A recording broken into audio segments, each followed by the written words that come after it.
guys celebrating anything tonight? Good. Last night there was a table here and they had a birthday and we sang them happy birthday like nothing was enough. They wanted us to talk to them the whole time. It was exhausting. It's like I just want to come up here and tell jokes. No. It's great to be here with y'all tonight. Like Mo said, my mom's a headliner and my name's Khadijah. I'll be talking to you for the next few minutes and we'll get to know each other a little bit. Does anybody else love this time of year? I do. Yes. I do. You do? Yes, I do. Oh, I love this time of year because we can bust out our boots and our big comfy coats and sweaters and just be cozy. I love this time of year. Like the other day I just wore a Snuggie to work. I did. I put a belt on it. It was like business cash. I just walked right in. I was really cozy. I do. I love this time of year because I get reunited with all the weight that I lost this summer. Like if the weight was a commie, it'd be like, hello, hi, yeah, oh, it's been about 3 months. How you been? Oh, you want to come over? Okay. What? You have friends? A lot of friends. Let me check. I don't have a lot of room, but you can come on over. They've made it. They've made it. They're here. It's fine. This is fun. I love doing comedy. Unlike tonight, there's not a lot of Black women in the Twin Cities that do comedy. And I feel like that gives me a leg up because I get to be like the diversity in comedy. And I like to tell people that. On stage, I talk about it all the time. I'm the diversity in comedy in the Twin Cities. And one time I was telling that story and then a lady came up to me and she was like, oh my gosh, I've met a Destiny before and now I met a Diversity. This is so great. Do y'all know each other? And then she walks away. I'm like, wait, this is not my name. My name is not Diversity. Why would somebody name their child that? Why would somebody name their child Destiny? And then be surprised that she became a stripper. But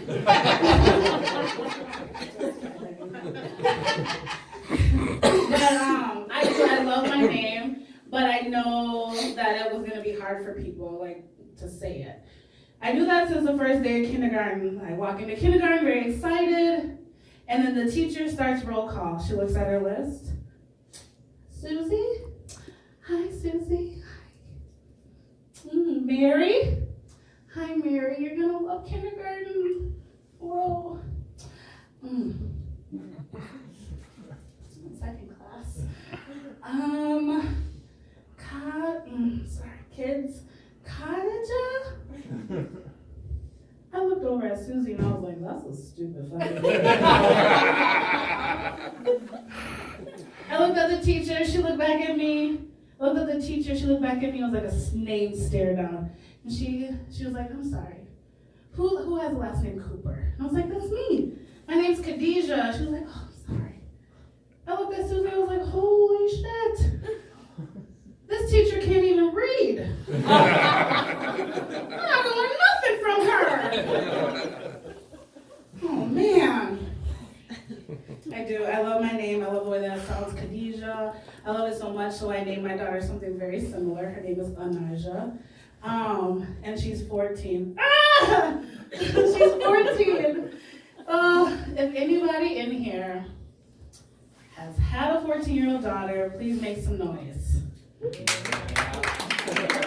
just want to make sure that people are surviving this shit. Where are you?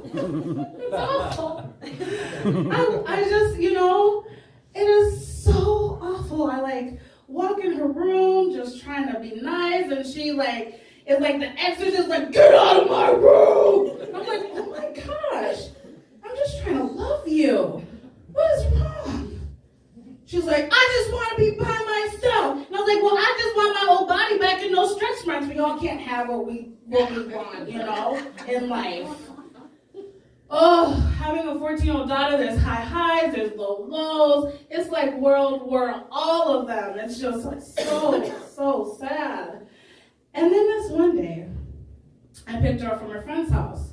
She gets in the car and I'm like, hey, Nyjah, how are you? And she goes, I'm good, Mom. How was your day? What?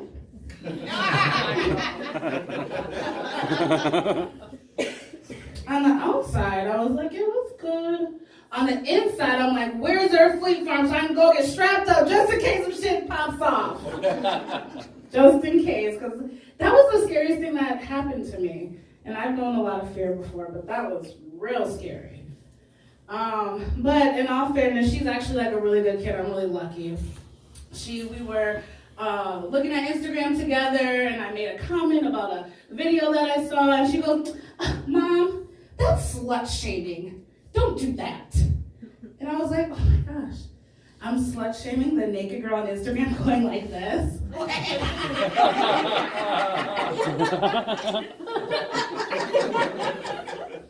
I'm sorry. I thought I was being observant. She's like, well, I'm woke, Mom, so wake up. And I'm like, you're woke? I'm like, what does that mean? She's like, I'm about, I know things, I want to be, protesting. And I was like, well, go take a fucking nap because you too woke. I don't like it. You're just a little too woke for me. But I blame myself. I do. I blame myself because I wanted to give my daughter the things that I didn't have. Like heat, So there's things that I wanted her to have. It's fine, my mom's here, y'all know that. She's next. Comes on full circle after she's done. But my mom's creative. We used to play this game called Little Penguin, and it was just me inside the house with no heat, with all my jackets and blankets on. Oh, that's right. I thought it was great. I was like, we're living in Antarctica. My mom would put the pillows on the floor, jump on the iceberg, baby, jump on the iceberg. I'd be like, okay. Good times, good household. Good times. I have heat now, and I live with my boyfriend, and I like the heat really hot. I like our house at about 100. He likes our house at 62. And so it's it's fine. It's not causing any problems. But what I really want to tell you is that when me and my boyfriend moved in together, I was so scared because, and like I said, I've known fear before. I've had a positive unexpected pregnancy test before, so I know fear. Keep that in mind. But I was just really scared that he was going to figure out how raggedy my bras really are. When we were dating, I had two beautiful bras. One black one, one white one. They were lacy and cute. My boobs sat up real nice. He couldn't understand why we could only see each other 2 days a week. He didn't catch on. Because all my other bras were struggling. Literally the bra that I have on right now, the underwire is poking me in my side boob. You feel me? You got it from a place of I can relate. Yeah, any woman that wears the underwire bra, we've all been walking and and you didn't know how far the bra was gonna take it. You didn't know if your boob was gonna fall off from the bottom, the top. You just weren't sure. We've all had moments like that. I'm just up here talking about it. And I know some of the guys are confused, what is she talking about, raggedy bra? My wife has beautiful bras, two, one black one, one white one. I get it, we're sneaky. But let me just make it really clear, if my bra was a human being, she would be on Instagram dancing like this.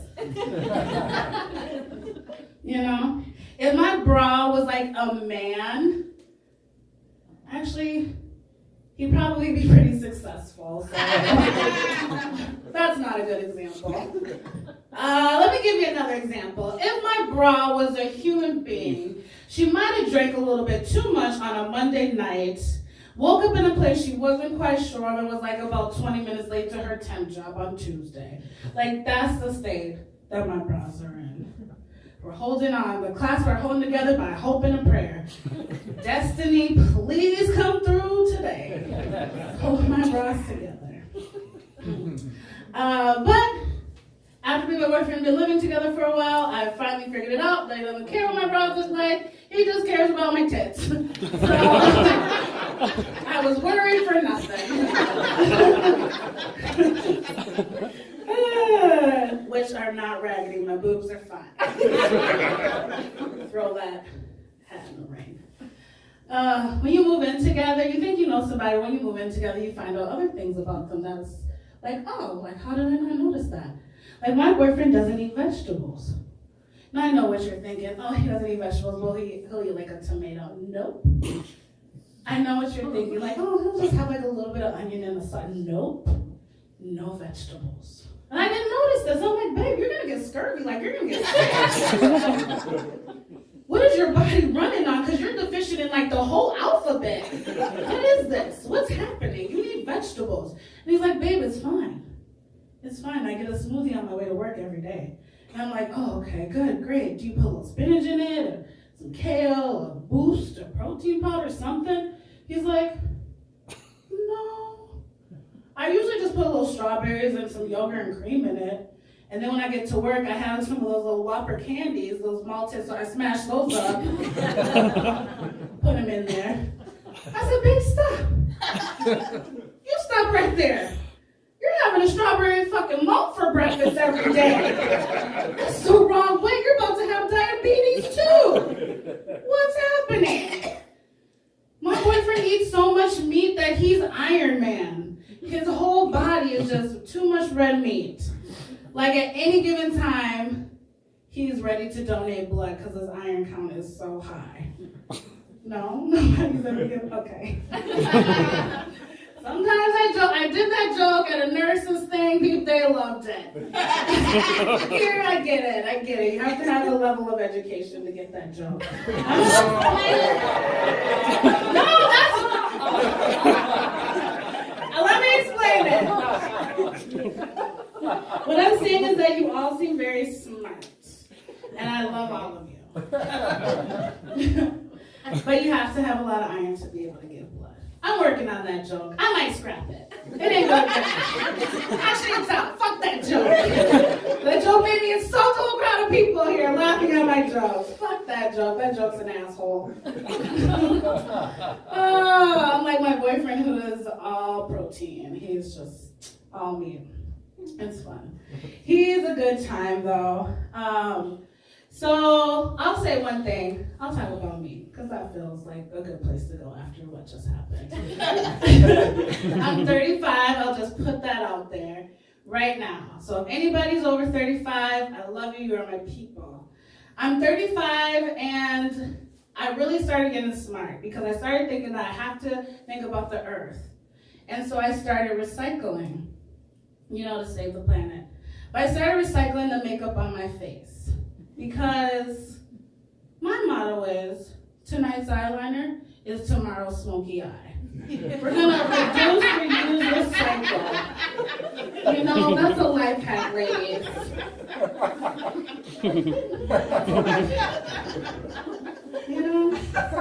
I love being 35 because it's also just kind of like with this attitude, like, fuck it. 35 now. This is me. This is who I am.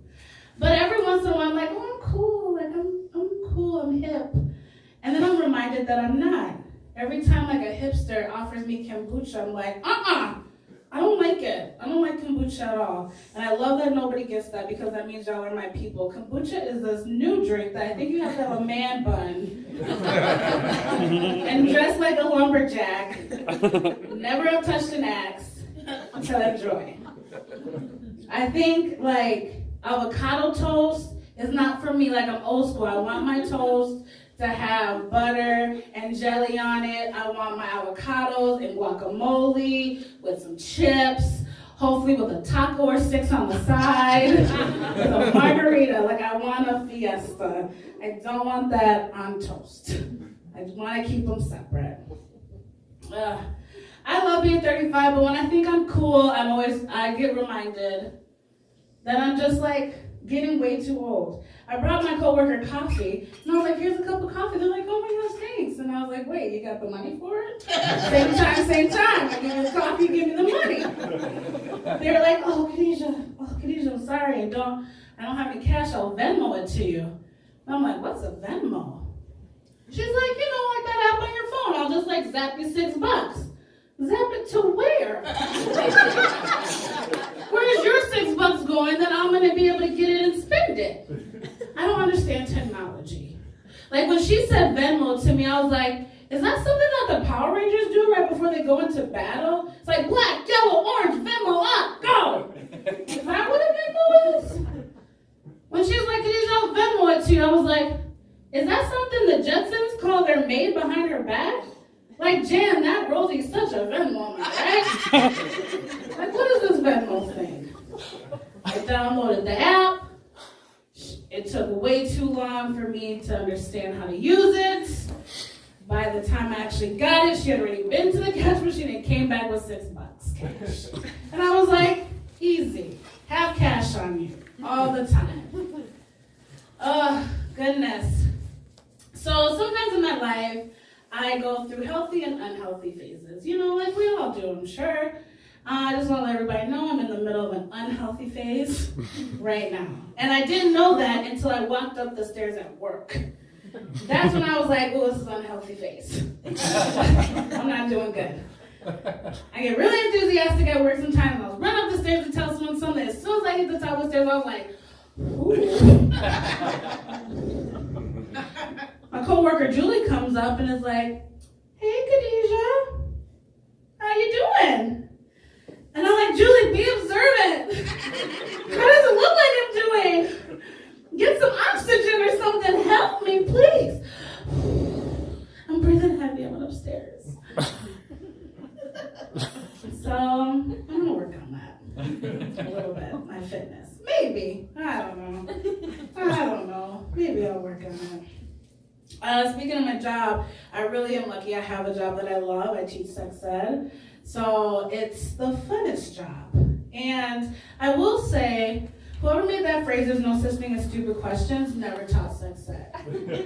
We do this thing called anonymous question box, and we're like, hey kids, you can ask us anything. We want you to have good information and make healthy choices. So I pull out a question. I'm like, all right kids, I'm gonna answer this question. And it says, hey sex lady, pause class. Please don't call me that. That's not my name, and that is a crime. And then I continue to read this question. It says, is masturbating 12 times a day too much, or am I putting up rookie numbers?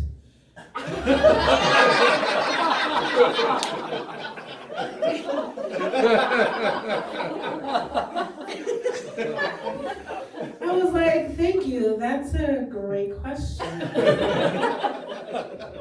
But if you want to be an all-star, you need to be putting it up 25 times a day. I'm going to need you to step it up. It was amazing. When I kind of focused on the crowd, like 4 boys were just like crying. I'm like, oh, I'm sorry. You're going to be sitting on the bench? I'm sorry. Over here didn't make the team? Dang it. No, my job is fun. Kids ask the funniest things. Kids are curious about the funniest things. Another question, boop, comes out the bin. It says, how much is in a cum?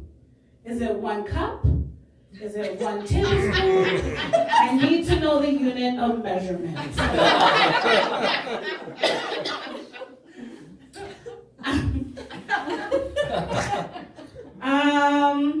I was just like, this would be a great question to ask your parents over dinner.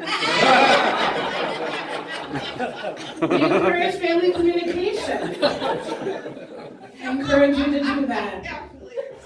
I'm not sure if that kid asked that question at dinner that night, but I hope he went in his mom's kitchen, grabbed all the measuring stuff he could find, set it on the dinner table, looked at his dad, and asked that question. I just hope that's what happened. In my mind, that's how that story ends.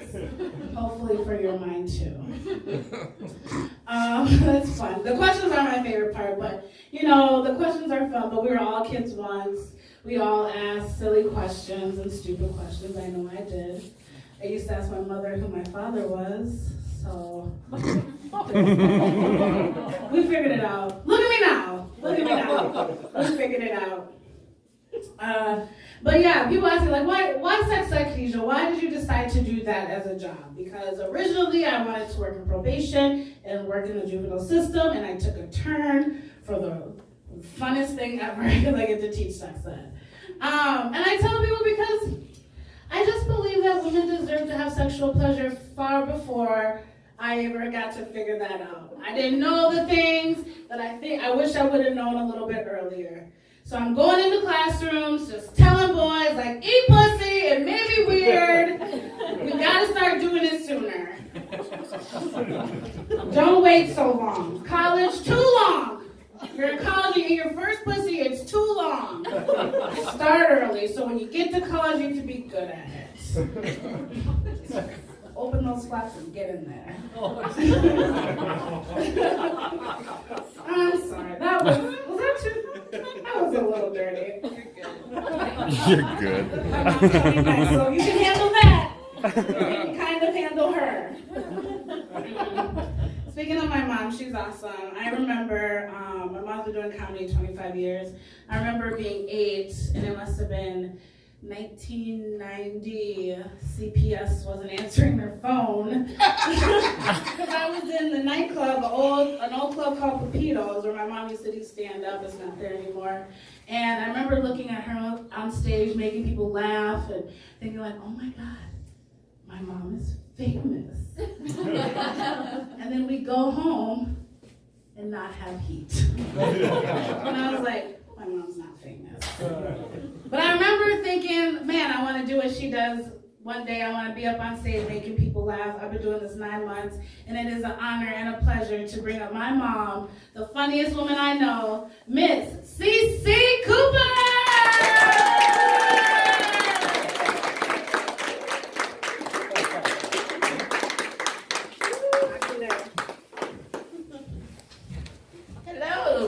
You guys are so fun.